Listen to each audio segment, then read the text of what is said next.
Hello everyone, my name is Arik Johnson, CEO of Aurora WDC. Our topic for today is planning for next year. We're going to take a close look at some of the key areas where your intelligence program should focus.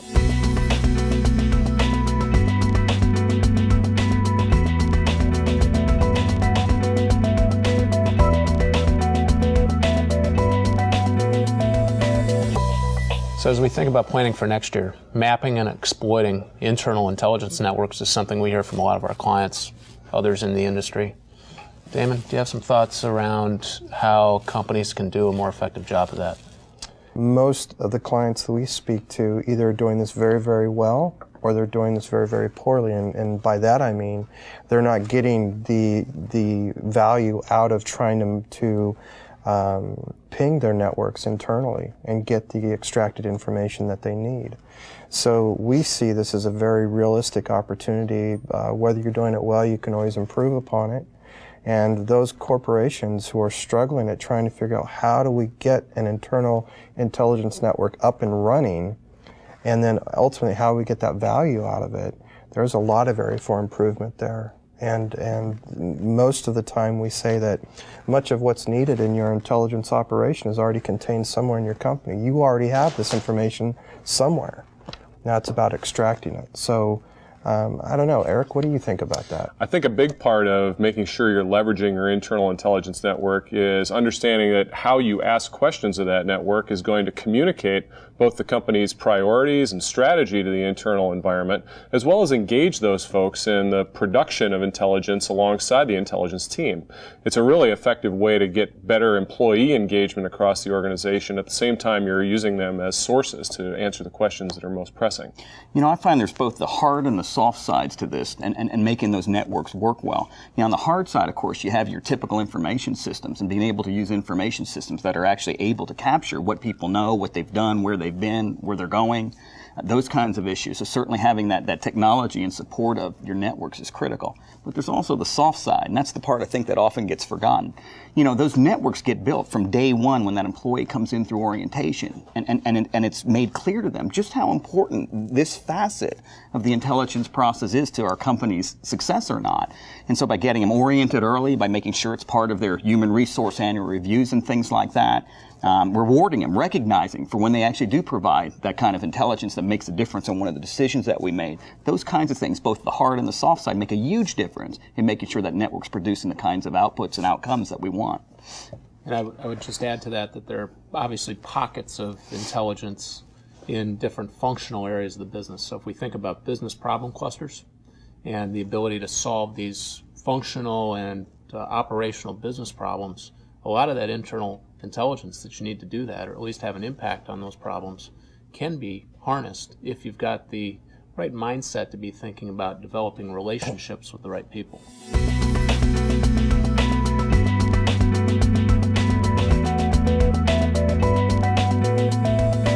Why do we need to study more than just our competitors? Well, I think one of the problematic parts of the linguistics around competitive intelligence is that using those words internally with management implies that you're only ever studying competitors. That's one reason why we use the term intelligence predominantly instead of competitive intelligence, because it implies that this is intelligence about more than just competitors. It can incorporate a lot of the functional and horizontal issues of the business that might be more predominantly housed in business intelligence systems internally that deal with internal product volumes, customer changes to the customer profile, market growth, or retraction. I think that looking at it as a more holistic enterprise, number one, is a great place to start to go beyond CI. Craig, do you have any thoughts? Yeah, I would echo a lot of what Arik said. And in reality, where companies have gone off the rails most in the last decade or so, and probably long before that, is they were so focused on competitors, they missed all the other developments in adjacent fields. They missed disruption. They missed the blue oceans that were opening up that others took opportunities and advantage of. It's innovation and it's discovery that are often the difference makers in most of our profitable industries, and frankly, most of the companies that are able to sustain advantage in those industries over time. If you're just focused on your existing competitors, you're missing all the other good stuff that's happening around you that, by the way, may be good for the other companies, but not for yours. You know, there's an awful lot of times where we need to get beyond just looking at a competitor as a as a profile and start to look at business functions. Let's look at our own supply chain. Let's look at our sales and marketing function. Let's look at how we go into channel. Let's talk about our product innovation. Let's even look at a single line of business, for example.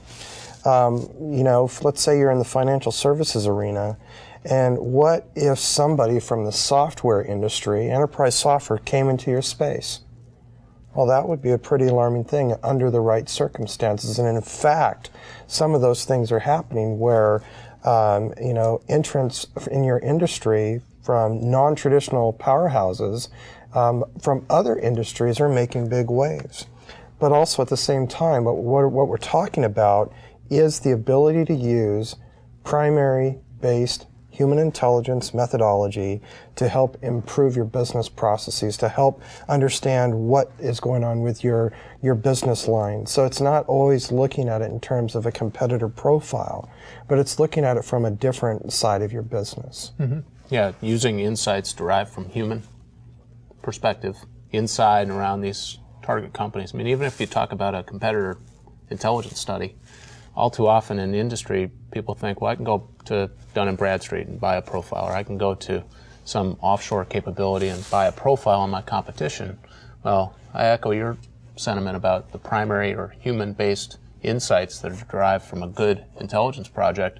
And to take it back to Arik's opening comment on this, if you do it that way, you'll often find ways to elevate the functional and operational capabilities of the organization by virtue of looking at a whole lot more than just the competition. The reason human intelligence is absolutely critical to intelligence success more broadly is that most of the most important changes don't happen at the published source level. You're not going to observe these most important changes in your environment from sources that you can query or tap into. All those changes tend to happen in very slow increments and then suddenly reach a level of maturity or critical mass where they become viable.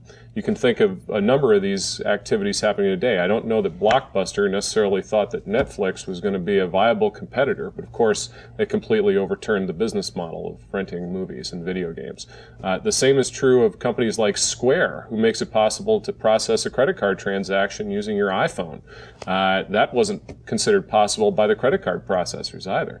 I think a lot of our assumptions are that as we continue to do what has gotten us to be so successful today, we're deluded into thinking, as leaders in whatever business we've grown to dominate, that what got us here will get us where we need to go tomorrow. And competition is just too unpredictable to be able to forecast like that and to do so deterministically. Mm-hmm.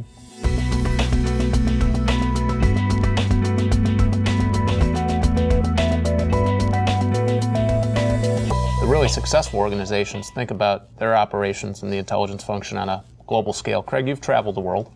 What have you seen out there in your travels as far as the really good multinational corporations who are thinking globally? Well, it's good because customers think globally, suppliers think globally, competitors think globally. Everyone's going to be operating globally at some point in time.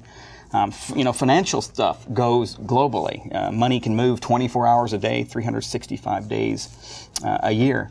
And that makes it critical for our intelligence apparatus to be able to do some things that it probably wasn't able to do 10 years ago. Now, let me give you a couple of good examples.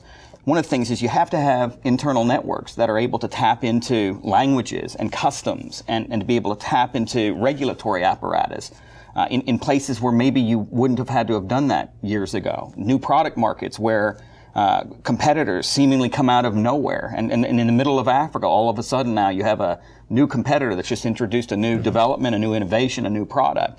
In past times, we probably wouldn't have been aware of that. Now we have to be aware of that, and that's become critical. Another key implication is it also means we need to be able to deal with multilingual issues. A lot of the key intelligence out there now doesn't come in the English language, and that, therefore we may have to tap into a network whereby somebody's speaking Mandarin, somebody's printing it in Greek. These kinds of things become critical in this day and age of intelligence. If we were not able to do that, we're going to be missing some of the most important pieces of the puzzle that are out there. Mm-hmm. We think about globalization and putting global into your intelligence apparatus because it's very, very different, especially at the human intelligence level, than it is conducting an intelligence operation domestically. The EMEA, for example, is a little bit different. Asia Pacific is very, very different. The lead times, the timelines associated with it, the way you source, the way you extract that intelligence, and the way that you analyze that intelligence, all is extremely different from the way you do it in the U.S. So as you're thinking of going global, you also have to think about new entrants into your domestic U.S. market that you could have never seen, 3 or 4 years ago. Intelligence officers and their teams are usually reporting into upper management who are looking and really searching the globe trying to find where the fastest growing markets reside. And very rarely would you evaluate on a global basis and look at Western Europe or the United States necessarily as the fastest growing source of new revenue or new customers. I think the perspective of top management should be echoed by the intelligence director and their team when thinking in terms of how they prioritize the ways in which they can add value to the company. And a lot of that's based on where to help the organization find growth, where they can help the organization reduce risk. If your business model is based on a dollar valuation that was 40% higher than it is today, which is what it was last year relative to other currencies, suddenly you're out of business. We have many clients who, as heads of intelligence at major corporations, they're traveling with the CEOs and the C-suite. They're traveling into these foreign locations, so they have to be aware of what's going on in the global landscape. And some of the clients that we get to interface with have a very good perspective when it comes to putting their heads of intelligence into those locales in order to develop a little bit different perspective than if they're just relying on localized partners and they themselves are never visiting those locations. And on top of all of that, we have to realize and realize that most of our clients actually do conduct, global operations. We're involved in their global operations in many cases. But the thing that is really important to remember too is to not be fooled into thinking about it just as the product line, but what's behind the product line, what's representing the entire value chain, as well as their ability to go to market. So again, it's looking into their supply chain systems, it's looking into other aspects of their operations, customer fulfillment, customer service. Right now, we are seeing some very key American brands that traditionally have done well, even in the United States, struggle with these foreign brands that are coming in. And it's not just the fact of what the product looks like on the shelf. There's a lot more to it than that. And there's a lot that our clients today can really learn from, not just at the product line level, but also at the infrastructure, what's behind the product and how they actually got it to the shelf, and then what the customer experience is beyond that. And just one other comment, I think that a lot of the fastest growing companies out there are seeing simplified products made for emerging markets that have dramatically higher value at a much lower price point that are 60% as good, that cost 10% as much as the incumbent. And they're developing these products for emerging markets and then bringing them back to the home market and completely disrupting the incumbency of their competitors in the home market. So really it's incumbent ultimately on the intelligence team to produce those insights that enable the management of your company to successfully predict how those disruptions are going to emerge on the local scene as well.